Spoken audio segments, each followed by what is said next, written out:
versículo 20, ainda que eu já finalizei, paramos aí no verso 27, no último culto, eu quero retomar aí no verso 20 até o 24, que diz assim, João 18, verso 20 ao 24.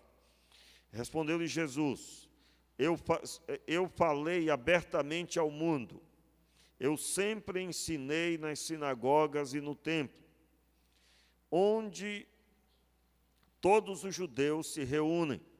Nada disse em oculto, por que me interrogas? Pergunta aos que me ouviram, certamente que eles sabem o que eu disse. Quando Jesus disse isso, um dos guardas que ali estava deu uma bofetada, dizendo, é assim que respondes ao sumo sacerdote? Respondeu Jesus, se falei mal, dá testemunho do mal. Mas se falei bem, por que me feres? Então Anás mandou ainda amarrado ao sumo sacerdote Caifás. Ainda na leitura, eu vou fazer diferente. Vamos encerrar aqui e eu vou dar prosseguimento lendo e ministrando, e eu creio que será assim. Vamos orar. Meu Pai, muito obrigado pela Tua palavra, te pedimos, vem sobre nós com entendimento, abrindo a nossa visão, que o nosso coração seja fortalecido, que ao sairmos daqui possamos sair dizendo, aprendi algo novo, aprendi algo precioso a respeito do Senhor, e que isso seja aplicado na nossa vida para a glória de Deus.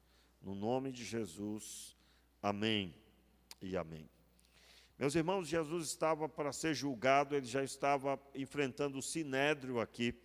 O verso 20 é a pergunta, após a pergunta do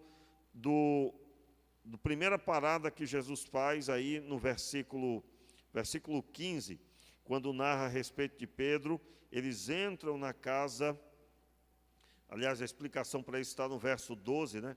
Então a escolta e o comandante da guarda dos judeus prenderam Jesus e o amarraram.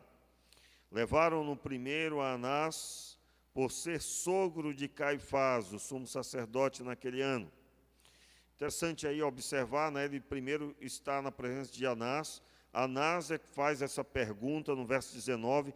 Então, o sumo sacerdote interrogou Jesus acerca dos seus discípulos e da sua doutrina. E aí, em outras palavras, ele pergunta, o que você anda pregando? O que você pregou? E aí, é claro, aqui a Bíblia não narra, mas ele certamente discorreu de alguns assuntos que ele ouviu. O texto bíblico mostra uma das aberrações que estava acontecendo em Israel na época. Sumo sacerdote significa sacerdote principal. Mas no Evangelho, na época de Jesus, a única passagem bíblica que narra dois sacerdotes, sempre dando a entender dois sacerdotes, ainda que aqui no texto fica claro quem é o sumo sacerdote, mas nos outros evangelhos você vai ouvir sempre Anás e Caifás, Anás e Caifás. Para quem não prestar atenção, for uma primeira leitura, pode até achar que é o nome e sobrenome do sacerdote, do sumo sacerdote. Para aqueles que são novos na fé, na organização judaica ao redor do templo, houve períodos em Israel que havia mais de 100 sacerdotes, mas todos os períodos tinha o sumo sacerdote, que é o sacerdote principal. Somente ele podia entrar no Santo dos Santos, aonde havia a Arca da Aliança, e só podia entrar uma vez por ano. Nesse período de Jesus, o templo já tinha sido destruído, o templo feito por Salomão, depois ele foi reconstruído lá no templo, por Neemias e Esdras. Você vai encontrar essa narração dessa história no texto de Esdras e Neemias. E o texto bíblico explica que, logo em seguida, depois de um tempo, houve uma destruição novamente Tanto é que na época de Jesus o templo havia sido reconstruído por Herodes. Um dos Herodes tinha mandado reconstruir. Inclusive, na época de Jesus, o templo era um pouco maior, um pouco mais cheio de pompa, vamos dizer assim, em comparação com os outros. Não era mais rico do que o de Salomão, pois na época de Salomão a prata era como pedras no chão, não tinha valor nenhum, porque a grande abundância era de ouro. Ninguém queria saber de prata. Já pensou, irmãos, um negócio desse? Tem 1 quilo de prata no chão, alguém diz assim, pega ali. Não, não pega não, é prata, né? Não era bem assim que acontecia, mas só para você ter entendimento. Você vai encontrar isso na época da construção do templo. Deus abençoou de forma tal o reino de Salomão, prosperou tanto que era essa a palavra dita no meio da cidade. Isso era uma prosperidade não do rei, mas de toda Jerusalém. Toda Jerusalém estava banhada numa riqueza muito grande. E aqui no Novo Testamento, já nos Evangelhos, já é uma construção maior, não mais rica em ouro, mas era bem grande. Se você tem a Bíblia Thompson, você vai encontrar essa diferença, essa comparação muito clara nos estudos que ela carrega. Mas eu quero dar ênfase aqui, que eu chamei aqui de aberração. Jesus estava sendo julgado no Sinédrio por 2 sumos sacerdotes, ainda que um deles era o oficial. O texto não declara por que era assim, mas se você for estudar o texto, você vai descobrir. Você vai descobrir que um deles era querido pelo povo de Israel e tinha autoridade com eles. Mas o outro, e certamente o sogro, ele não era mais o sumo sacerdote naquele ano, naquele tempo, e ele continuava exercendo como uma espécie de conselheiro, de auxiliar do seu genro. E ele era o queridinho de Roma. Em outras palavras, havia aqui o interesse dos judeus de ter acesso a Roma, por meio desse que não era mais sumo sacerdote, mas que tinha influência, e ao mesmo tempo ter influência com os judeus que tinham por grande estima o sumo sacerdote daquele ano. Nesse período, Jesus está sendo julgado por essa aberração, no sentido de que a palavra sumo sacerdote já declara sacerdote principal. Ele em nenhum momento seria aceito esse tipo de organização, porque a lei não permitia. A lei que foi entregue ao povo de Israel deixava muito claro que o sumo sacerdote, ele era o sacerdote principal, o sacerdote único. Veja como havia uma confusão. Jesus vai para a casa de um para depois ir para o encontro do outro. Ele não está aqui sendo julgado mais por uma organização que o próprio Deus tinha instituído. Essa organização estava completamente fora daquilo que a Escritura Sagrada havia determinado na lei. E é claro, por que estava assim? O Senhor Deus certamente estava aqui trazendo diante de nós que temos acesso, e é claro, naquele período também, que os nossos pecados estavam ali representados. E aqui nós vemos a capacidade do homem pecador de buscar ter domínio, controle, seja aquele que tinha influência para com Roma e seja aquele que tinha influência para com o povo de Israel. E esses se sentiam na autoridade de julgar a quem quer que seja. E eles agora estão julgando Jesus Cristo. Quando nós narramos isso, eu quero deixar claro, irmãos, todos os pecados que estavam aqui levando Jesus à cruz, eles são a representação do pecado que havia em mim e naqueles homens e em todos que já nasceram, a representação de todos esses estava ali ao redor da crucificação. E aqui eu já falando a respeito do Anás e Caifás, eles interrogam Jesus sobre a sua pregação. E como não havia interesse de crer, Jesus responde, em outras palavras, eu sempre falei abertamente. E o povo, em outras palavras, o povo está aí, pergunta a eles o que eu preguei. O versículo 20 e 21. Para que me interrogas? Pergunta aos que ouviram, certamente que eles sabem o que eu disse. Por que Jesus proferiu isso? Porque toda pessoa que fosse ser julgada, ela precisaria ter testemunhas de acusação e, é claro, ela teria também a oportunidade de ter o seu esclarecimento, a sua defesa. Nós encontramos aqui que Jesus usa as palavras perguntando, como que perguntando para o sumo sacerdote. Você não tem provas que eu preguei contra? Onde estão as pessoas que falarão a meu respeito? Pergunta a estas pessoas e saberás o que eu preguei. Nada que Jesus dissesse teria utilidade sem ouvir as testemunhas, sem primeiro apresentar as testemunhas. Na lei, você vai encontrar que não se deve aceitar acusação contra alguém, a não ser que haja 2 ou 3 testemunhas. 2 ou 3 testemunhas. Para você ter uma ideia como era sério isso, que na hora de executar a pena de alguém, né, havia vários motivos que a pessoa, por exemplo, seria apedrejada, as testemunhas que testemunhariam o crime daquela pessoa, elas seriam as primeiras a utilizarem a pedra e a lançar as pedras. E assim, quando ela faria isso, quando ela fizesse isso, ela estava declarando, eu falei a verdade, eu tenho autoridade em lançar a primeira pedra, porque eu vi essa pessoa cometendo tal delito. E é claro, a pessoa que faria isso, ela estava declarando também que estava andando corretamente diante de Deus.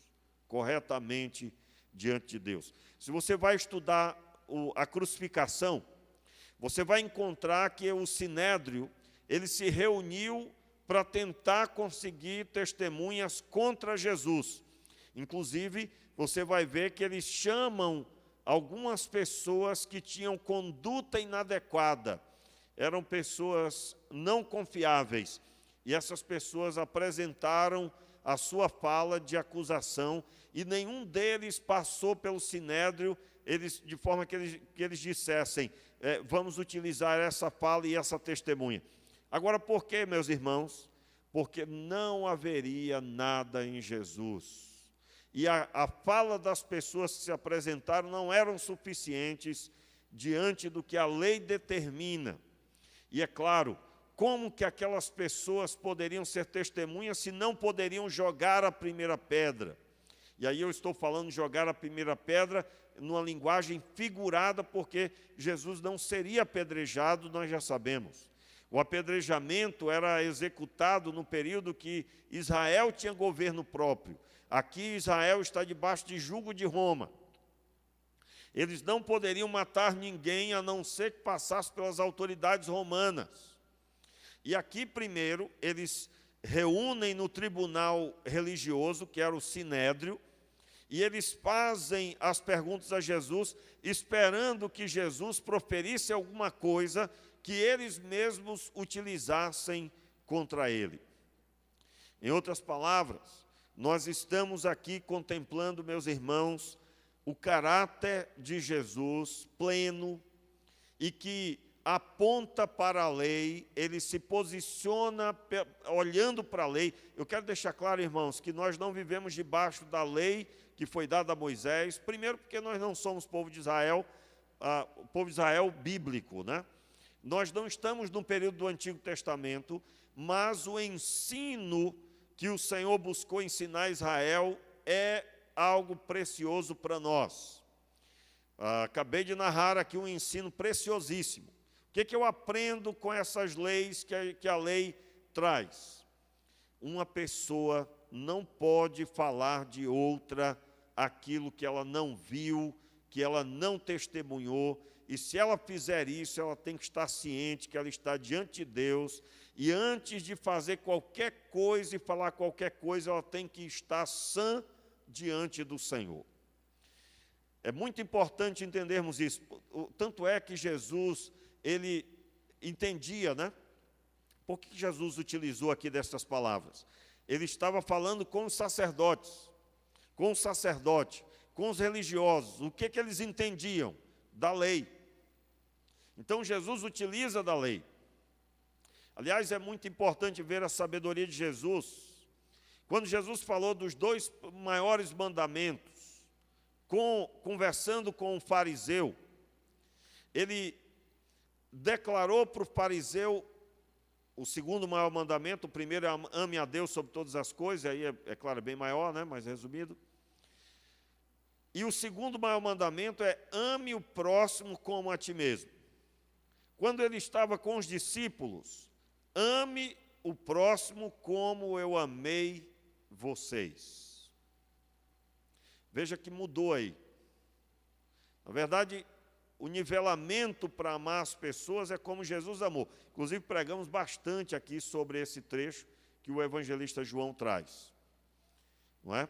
Para amar como Jesus amou, eu preciso estar são, eu preciso estar em santidade, eu preciso ter o objetivo de abençoar os meus irmãos, eu preciso ter a palavra de Deus. Quem lembra aí? Quem lembra? Não é? Em outras palavras, aquela história assim, eu vou amar, meu irmão, te amo, não é? Se você não tem, não é discípulo dentro do nível que é a proposta de Jesus, você não entendeu amar como Jesus amou. Jesus edificou. Então você precisa ter a visão de edificar. Como é que é isso na prática? Você vai conversar com uma pessoa que está pensando de se matar. Quando você terminar de falar, ela não quer mais se matar. Você está amando como Jesus amou. Aí sim. E pastor, então é muito difícil. Meu irmão, eu não vou enganar você não, tá? Até porque eu não posso fazer isso. Não posso. A palavra de Deus ensina e não adianta a gente aliviar. Mas sendo assim eu vou ter que me esforçar bastante. Sinto muito, meu irmão, sinto muito. Se você acha que é na flauta a fé cristã, você não entendeu a fé cristã. Assim como Jesus se esforçou e se deu, nós somos chamados a fazer a mesma coisa. A mesma coisa. É por que nós temos tantas desistências de tarefas e missões diversas? Porque as pessoas querem fazer do jeito que querem, do jeito que dá e no tempo que sobrar, né? Quero deixar claro que ninguém deve largar tudo para servir a Deus, mas você deve servir a Deus fazendo tudo. Agora complicou, né? Simples o que eu falei, não foi? Como é que é servir a Deus fazendo tudo? Você vai trabalhar e você vai estar servindo a Deus, até porque trabalhar é de Deus, né? É ordem do Senhor. Lá você vai fazer a diferença como servo de Deus, como José fez diferença sendo servo de Deus. Você vai estar com a família e você vai servir a Deus com a sua família, amando seus filhos, amando sua esposa, você, esposa, amando seu marido, cuidando bem dele e, é claro, você, marido, também fazendo a mesma coisa. Dá trabalho? Dá, mas é isso mesmo, meu irmão. Não é? A pessoa não faz nada e quer ter o céu, né? Quer ter o céu. Ela passa a semana todinha, não lê a Bíblia, não ora, não faz nada, chega no culto, ela reclama que o culto foi pesado. Ela não sentiu nem a presença de Deus. Eu digo, meu irmão, você pare com isso, acabe com isso logo, pare de ser um crente preguiçoso, né? Aliás, irmãos, eu preguei aqui outro dia, aí um irmão me encontrou na rua de pastor, o senhor pegou pesado, estava em casa assistindo, o senhor pegou, foi pesado naquele culto. Eu digo, irmão, não pego pesado não. Irmão, não tem como, né? Não tem como. A palavra de Deus não passa a mão em ninguém. E graças a Deus, diga amém aí, meu irmão. Não é? Diga amém. Graças a Deus, Deus não nos deixa do jeito que nós queremos. Se fosse do nosso jeito, meu irmão, não tinha ninguém aqui. Porque nós tínhamos já inventado alguma coisa, alguma doideira, e graças a Deus nós não somos guiados por nós. Nós buscamos a direção do Senhor. Então, você quer saber se Deus está na sua vida? Você é uma esposa melhor do que antes de encontrar com o Senhor. Você é um marido melhor do que antes de encontrar com Deus. Você é um filho abençoado. Sua mãe está tendo alegria em você. Aí eu te digo, você encontrou com Jesus. Você está melhor no emprego. Você é um funcionário melhor. Você é um trabalhador que vai trabalhar com alegria agora, né? Já disse aqui que esse negócio de não gostar de trabalhar, esse negócio não é de Deus não, meu irmão. Não é? Você tem que amar o trabalho. Tem que amar o trabalho. Quem ama o trabalho tem um brilho no rosto. Não é? Muito bem. Voltando aqui para o texto, eu quero aqui, irmãos, deixar claro, Jesus, ele apontou para a lei. Ele, em outras palavras, pergunta, onde estão as testemunhas? Mas ele faz de forma singela. Ele não tinha pretensão de ser solto. Ele faz de forma singela, mas eu quero exaltar aqui o caráter, as características de Jesus. Ele faz menção da palavra de Deus. Entenda bem, porque tem hora que a gente detona o judaísmo. O judaísmo, a base do judaísmo era a lei de Moisés, que Deus deu a Moisés para entregar ao povo. O judaísmo bagunçou a lei, mas a lei em si é palavra de Deus entregue ao povo de Israel. E como eu disse, nós até hoje devemos ler a lei visando extrair dela o ensino. Acabei de citar um aqui muito forte. Meu irmão, você não deve, como é que seria hoje aplicando isso hoje, né? A pessoa que era testemunha, ela era a primeira a pegar a pedra, isso está na lei claramente, eu não vou ler porque não tem como a gente ir por esse caminho, senão vai sair do estudo, mas a pessoa tinha que pegar a pedra e ser a primeira a lançar, só depois dela a multidão lançava a pedra. Irmão, se isso entrasse em voga no nosso tempo, no sentido daquilo que falamos a respeito de alguém que pode defamar, pode denegrir a imagem, a pessoa, nós teríamos menos fofocas sendo produzidas. O que é uma fofoca? Aquilo que eu ouvi e estou reproduzindo, não sei e estou reproduzindo. Na época da lei, uma pessoa falar de outra pessoa, falar que ela fez, que ela é, tinha que ser visto com olhos de seriedade. Isso não poderia ser feito. No Novo Testamento não é diferente. O próprio Paulo disse, olha, não aceite acusação contra um presbítero se não for com 2 ou 3 testemunhas. O próprio Paulo continua usando o ensino da lei, aquilo que é ensinado lá, ele usa agora dentro de uma nova roupagem. E por quê? Porque no Novo Testamento continua tendo homens na liderança, continua tendo pessoas de respeito servindo ao Senhor, e não se pode aceitar acusação se não houver testemunhas e isso tudo sendo comprovado. Porque senão você destrói a vida de uma pessoa, né? Irmãos, a fofoca, o que é fofoca? Aquilo que eu não sei se é verdade, eu passo à frente. E me esforço até para falar. Conto uma história, né, de um pastor que, por causa de uma palavra de uma pessoa que foi reproduzida, um pastor ficou sem ambiente na igreja, ao ponto que perdeu o ministério. E aí, tempos depois, descobriu-se que tudo aquilo era mentira a respeito do pastor, era tudo mentira, e descobriram também quem foi a pessoa. Aquela senhora procurou o pastor, se sentiu muito mal, procurou o pastor e pediu perdão ao pastor. E o pastor disse, minha irmã só está perdoada já desde então. Mas, primeiro, eu gostaria, antes de liberar a senhora, eu gostaria que a senhora, antes de orar, né, pela sua vida, gostaria que a senhora fizesse algo que eu vou pedir para a senhora fazer. Aquela senhora faria tudo, né? Aí ele disse para ela, entregou na mão dela um travesseiro de penas, cheio de penas, com a boca aberta, e a igreja tinha uma torre. E ele pediu para que ela subisse lá, e havia uma ventania, certamente, e pediu para que ela soltasse aquelas penas lá de cima. Quando ela voltou, sem nenhuma, só com a cobertura o saco, né, que envolvia as penas do travesseiro, ele disse a ela: agora, minha irmã, antes de orar pela senhora, a senhora vai juntar todas elas de novo. E volte aqui. Claro, ela não precisou fazer isso. O objetivo daquele pastor era ensinar aquela senhora de que depois que algo é solto, não se sabe mais por onde aquilo foi. Muito cuidado, meus irmãos. E de onde nós tiramos esse ensino? Basta ler a lei. Basta ler a lei. Né? Um dos ensinos que para mim marcou muito a minha vida quando eu estava estudando é como se levava a sério aquilo que se pega emprestado. Né? Se você pegar um boi emprestado e você perder ele de alguma forma, ele morrer, você teria que devolver 4 bois.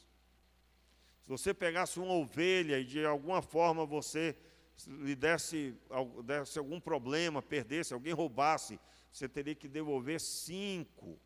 Não sei se eu troquei aqui a ordem, mas era essa quantidade. Seja para um ou para outro. Aí vem aquela pergunta: pastor, mas se pegou emprestado um boi, como é que devolve 4? Qual é o ensino do texto, irmãos? Qual é o ensino? Vamos lá? Vamos lá? Não pegue nada emprestado. Não pegue nada emprestado. Para você ter uma ideia, e se pegar, meu irmão, devolva. Eu me lembro, eu peguei uma bicicleta emprestada, irmãos. Na época até era a Mariana que tinha se acidentado na entrada do frade ali. Quem lembra? Quem lembra? Faz tempo, hein? A Mariana tinha se acidentado lá de carro. Só sabia isso. Pastor, tem um acidente lá com a Mariana. Aí tinha uma bicicleta do irmão aqui da igreja, estava aqui. Eu digo: meu irmão, me empresta essa bicicleta aí. Aí eu parti para lá. Meu irmão, eu voltei a pé. Lembrei 2 dias depois. O irmãozinho tinha ido para casa de outra forma. Lembrei 2 dias depois que a bicicleta tinha ficado lá. Fui atrás 2 dias depois. Não estava mais lá, é claro. Né? O que eu fiz? Comprei uma nova, meu amigo. Comprei uma nova e dei. Talvez por isso o irmão está até hoje aqui na igreja. Já pensou se eu não faço isso? Talvez tivesse perdido a ovelha, né? Mas por que eu comprei a nova? Já fruto desse ensino. O pastor ia dar 5 bicicletas, hein? Não, pelo menos uma nova, né? Comprei uma nova e dei. Irmãos, eu acho que todo mundo aqui já passou por uma dessa. A pessoa pegou emprestado, devolveu quebrado e não avisou. Ou então até reclamou, não presta não, quebrou. Né? São ensinos importantíssimos. Não é? Importantíssimo. A Bíblia diz que você não deve ser fiador de ninguém. E aí, quando um irmão em Cristo pede para você ser fiador, eu tenho orientação para dar. Demora para a pessoa entender. Precisaria de um estudo bíblico, 2 ou 3 estudos bíblicos. Mas, em resumo, a pessoa que está atrás de um fiador e é crente, como que ele vai pedir para alguém se a Bíblia diz para ninguém ser? Os irmãos estão entendendo, irmãos? Como que a Bíblia diz que não é para ser fiador, e aí eu vou atrás de um fiador entre meus irmãos? São meus irmãos, eles me amam, mas Deus disse para não ser. Como que eu vou pedir uma coisa que Deus disse para não fazer? Orientação aí para você, meu irmão. Se prepare financeiramente, se organize financeiramente, aprenda tudo sobre dinheiro, até você juntar o valor que o fiador ia gerar para você, de garantia. Vamos supor, ao invés do fiador, você teria que ter tantos R$1.000 para uma determinada coisa. Então você, daqui a 2 ou 3 anos, com muito trabalho, muito esforço, aumentando a sua receita, fazendo algo de noite, entrando pela madrugada, conseguindo ter uma renda extra, 2 ou 3 rendas extras, você vai conseguir juntar aquele volume e não vai precisar de fiador. Essa é a orientação, traduzindo o que a Bíblia diz, para que você não precise de um fiador. Pastor, vou buscar um fiador fora da igreja então, já que não pode, né? Aí não, né, irmãos? Aí não. Quantos estão entendendo o que eu estou dizendo aqui? Eu acho isso muito legal, porque eu no caso, né, isso me inspira para ler a lei. Por que eu tenho que ler então? Acabei de dar 2 exemplos. Então aqui, no momento em que Jesus está sendo julgado, ele se porta fazendo jus à lei.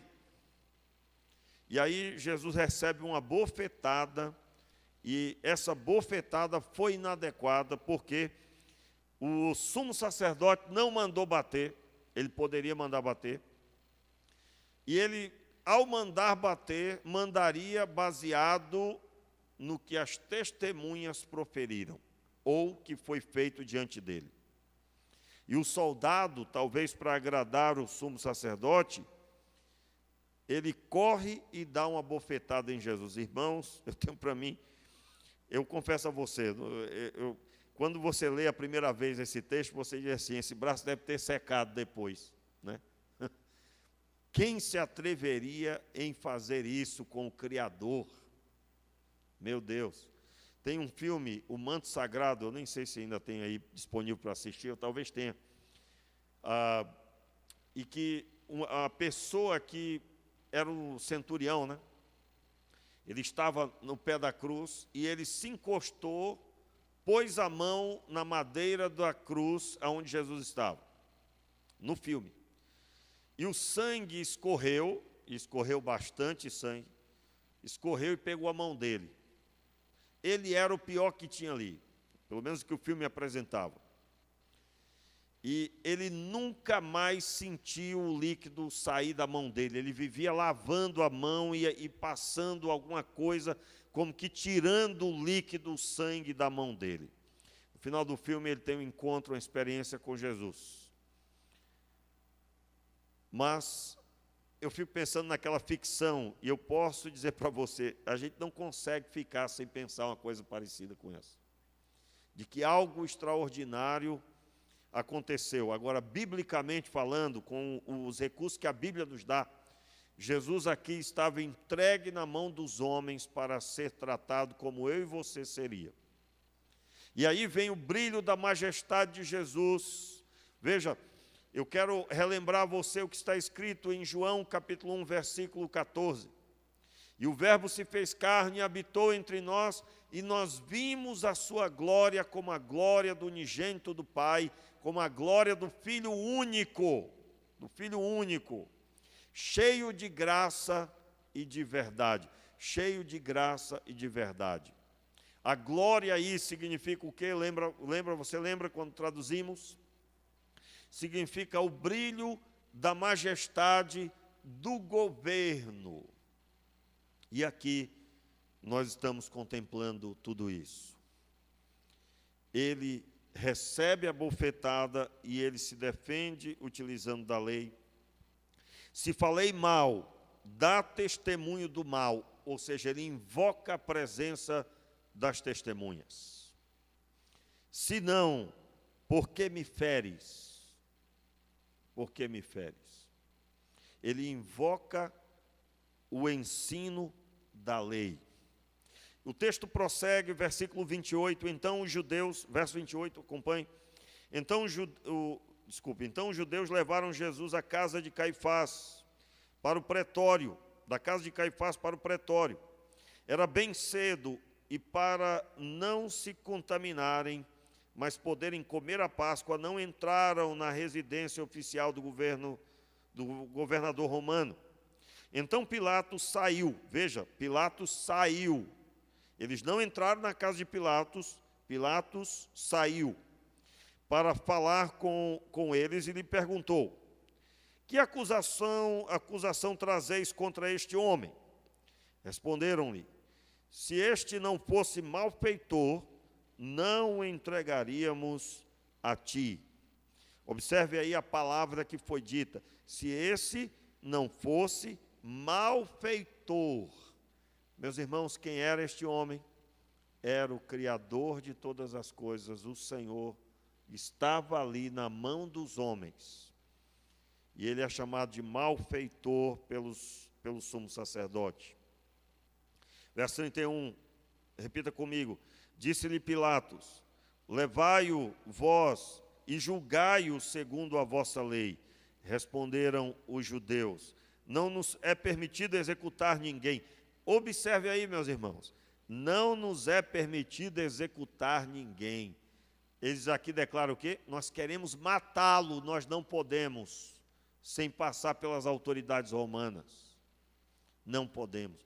Veja, o Senhor está na mão deles para ser julgado. Jesus ouve tudo isso e Jesus se posiciona quieto, quieto. O texto declara, verso 32, isso aconteceu para que se cumprisse a palavra de Jesus, que Jesus tinha dito, significando que tipo de morte havia de morrer. Verso 33, acompanhe. Tornou Pilatos a entrar na residência oficial do governo romano, chamou a Jesus e lhe perguntou: és tu o rei dos judeus? Respondeu Jesus: dizes isso de ti mesmo, ou outros te disseram isso de mim? O que Jesus está dizendo, irmãos? Jesus está dizendo: olha, esta é uma pergunta de quem crê que eu sou, ou de alguém que é incrédulo e que quer somente me instigar. Verso 35, replicou Pilatos: sou eu judeu?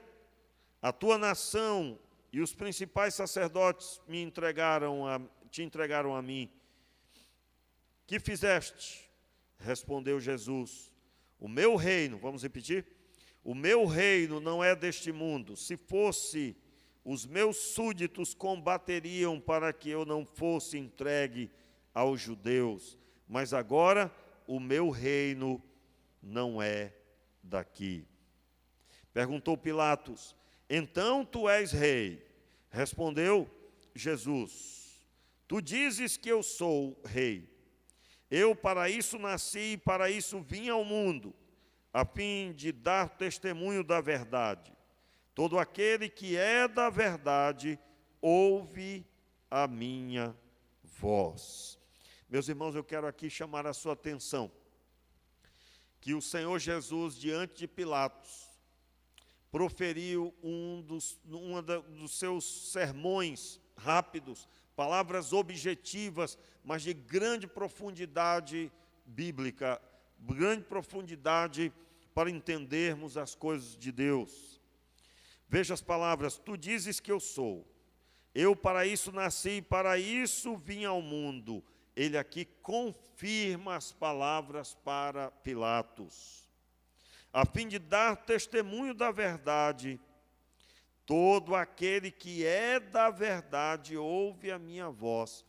Se você for estudar esse trecho de acordo com os outros 3 evangelhos, você vai encontrar que Pilatos tinha uma esposa, que ela teve uma experiência e o chama à parte e diz a Pilatos: eu essa noite muito sofri por causa deste homem. Ela dá a entender o texto que ela teve um sonho horrível, alguma coisa que determinava que Jesus era alguém especial. Se você unir os 4 evangelhos e observar a conduta de Pilatos, Pilatos fica apavorado com o que ele contempla. Provavelmente porque Jesus estava calmo, sereno e tranquilo, e ele estava acostumado a quem ia ser julgado estar completamente à flor da pele, nervoso, extremamente preocupado, apavorado com o que estaria por vir, a morte por crucificação. Jesus declara para ele que ele é rei e que ele é aquele que havia de vir, e ele veio para dar testemunho da verdade. Todo aquele que é da verdade ouve a minha voz. Meus irmãos, Pilatos, você que já conhece a história, ele não ouviu a voz. Ele permaneceu zelando pelo seu governo. Pelo menos até aqui ele não ouviu a voz. A Bíblia depois não narra mais a respeito dele. E o texto diz, aqui no versículo 38, perguntou Pilatos: que é a verdade? Tendo dito isso, voltou a falar com os judeus, que lhe disse: não acho nele crime algum. É claro, ele pergunta aqui, que é a verdade? Irmãos, Pilatos era romano. Os romanos tinham na sua base educacional o ensino grego, toda a herança grega cultural, e que a verdade é o tema dos filósofos, dos estudiosos. E aqui ele expressa um interesse de saber que verdade era essa, talvez baseado na confusão que estava a sua mente agora. Espera aí, saber o que é a verdade, isso eu tenho conhecimento de que os filósofos já perseguem essa informação. A verdade do que é o homem, a verdade a respeito da vida, a respeito da sabedoria, da existência humana. E agora ele está diante de um homem que diz que veio dar testemunho da verdade. E ele pergunta, que é a verdade? Tendo dito isso, voltou a falar com os judeus e lhes disse, não acho nele crime algum. Pilatos dá entendimento que está maravilhado com Jesus. Olha, esse homem não tem nada a ver com criminoso. Absolutamente, estou perplexo vendo sua sabedoria, vendo sua tranquilidade. Este homem não está no rol daqueles que eu estou acostumado a tratar e a julgar. E ele tenta liberar Jesus. Versículo 39. É vosso costume, porém, que eu solte alguém na ocasião da Páscoa. Quereis vos soltar o rei dos judeus? Ele pergunta. E o verso 40 declara, todos começaram a gritar, este não, mas Barrabás. Ora, Barrabás era um assaltante. Você vai estudar o texto, vai descobrir que Barrabás tinha nas costas a morte de pessoas. Provavelmente ele roubava, mas tinha também matado pessoas junto com seu trabalho. Você vai encontrar também que havia a possibilidade dele ser uma pessoa que se revoltou contra os romanos. Ele era uma pessoa perigosa e estava presa, certamente ele que seria crucificado com os outros 2 ladrões, pois ele também aqui é identificado como assaltante. E quem é que vai, irmão, ser crucificado, na verdade, e quem será solto?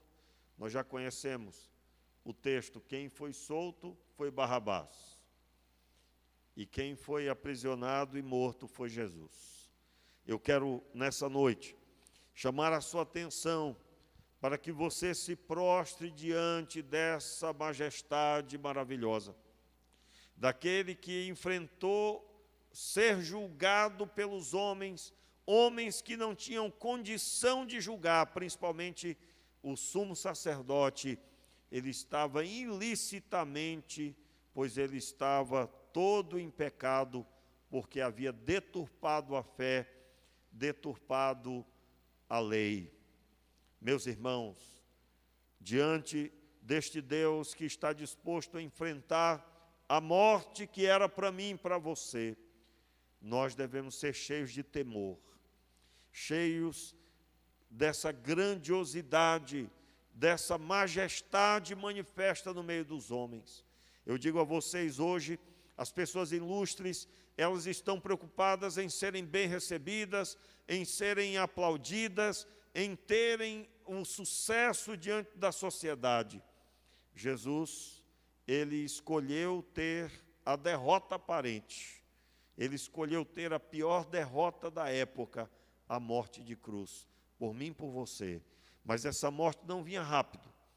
Ele passa pela humilhação, por todas as dificuldades no pátio da casa do sumo sacerdote, por Anás e Caifás, o interrogatório. A Bíblia não narra, não traz, mas ele ficou algum tempo a mais do que está escrito, no sentido de que lá no Sinédrio não foi só essa pergunta, teve muitas outras. Ele passou tudo isso, por mim e por você. E aí, meu irmão, você está lembrado quando você colocou dificuldade para falar de Jesus para alguém? Você foi chamado para falar às pessoas a respeito dessa grandiosidade. Irmãos, observe como pregar o Evangelho é algo extremamente honroso e fácil, porque você vai falar de alguém que não tem defeito. Você vai falar de uma pessoa que está acima dos mais ilustres que alguém possa apontar. Você vai falar do Criador de todas as coisas, que, tendo todo o poder, se submeteu à condição humana. Quando o homem despreza a si mesmo, um bom remédio é olhar que ser uma pessoa existente na terra é algo precioso, tão precioso que Jesus veio e tomou a forma humana. Quando você olhar para alguém que despreza a Deus, porque acha que Deus desprezou o homem, diga a esta pessoa que o Deus que criou o homem se tornou homem em Jesus. Portanto, viver é uma preciosidade. Caminhar todos os dias é uma riqueza. E ele resolveu assumir o meu lugar e assumiu com toda a categoria de Deus Rei. Eu quero chamar a sua atenção de que, quando você estiver com as pessoas, não se esqueça, você tem o privilégio, a honra de testemunhar que ele morreu por mim e por você. Não tenha medo, não tenha medo. Ele enfrentou as pessoas para conseguir dar a você a salvação. A salvação. Vamos ficar de pé, vamos orar. Vamos agradecer ao Senhor, irmãos. Muito bom, né? Muito bom. Meu Pai, muito obrigado pela bênção de estarmos contigo. Muito obrigado, Senhor, porque o Senhor enfrentou o que eu e os meus irmãos não teríamos capacidade de enfrentar. Nós te pedimos, Pai, enche o nosso coração de temor, enche o nosso coração de anseio por servir-te e agradar-te. Nós te pedimos assim, meu Pai, e que nossos olhos estejam abertos para ver a tua beleza. Muito obrigado, Senhor, porque o Senhor assumiu o meu lugar, para que eu pudesse ter um lugar junto a ti. Muito obrigado, Senhor. Levante as suas mãos. E agora que o amor de Deus, que a graça do nosso Senhor e Salvador Jesus Cristo, que as consolações do Espírito Santo estejam sobre a tua vida, sobre a tua casa, sobre o teu trabalho, e aonde colocar a planta dos teus pés, seja dado em nome de Jesus a bênção e o milagre, em nome de Jesus. Amém e amém. Vá na paz, o Senhor te abençoe. Até domingo à noite. Domingo à noite estaremos aqui.